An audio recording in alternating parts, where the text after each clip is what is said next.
এই কি আমার সেই ইটের হ্যাঁ, স্যান্ডেল দাদা? এই আপনার সেই ইটের স্যান্ডেল, আরে যেটা আজও পর্যন্ত বাংলাদেশের মাটিতে কেউ তৈরি করতে পারে নাই। দাদা, হ্যাঁ দাদা। একটা ইট নিয়ে আসছি। আচ্ছা, ইট নিয়ে আসছেন মানে না? যে পরিমাণ গরম পড়তেছে, আচ্ছা আচ্ছা, স্যান্ডেল পাইলে পাকার উপর গেলেই স্যান্ডেল গলে যাবে। 100% যে পরিমাণ তাপমাত্রা দেশে বর্তমান, আপনার পাকার উপরে গেলে পাকাতেও যাচ্ছে কারেন্ট, কারেন্টে থেকে তাপ বেশি, আপনার এই পন্স পরে গেলে ওই এমনি আপনার গলে যাবে অটোতেই।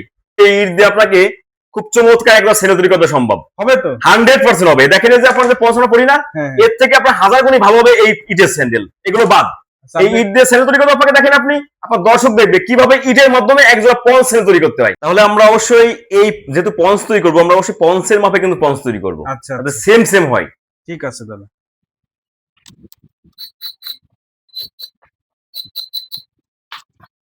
ডাইসের মাধ্যমে তৈরি করলাম জিনিসটা এভাবে।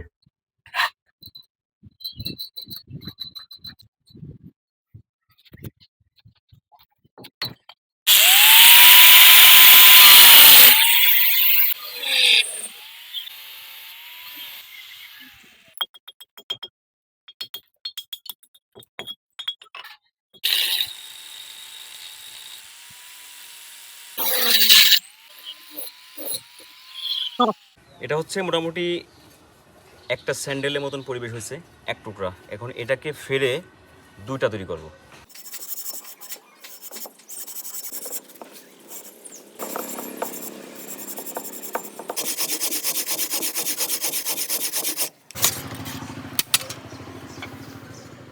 এই সেই ইট, এই ইটের মাধ্যমে আজকে তৈরি হবে কিন্তু পঞ্চ স্যান্ডেল।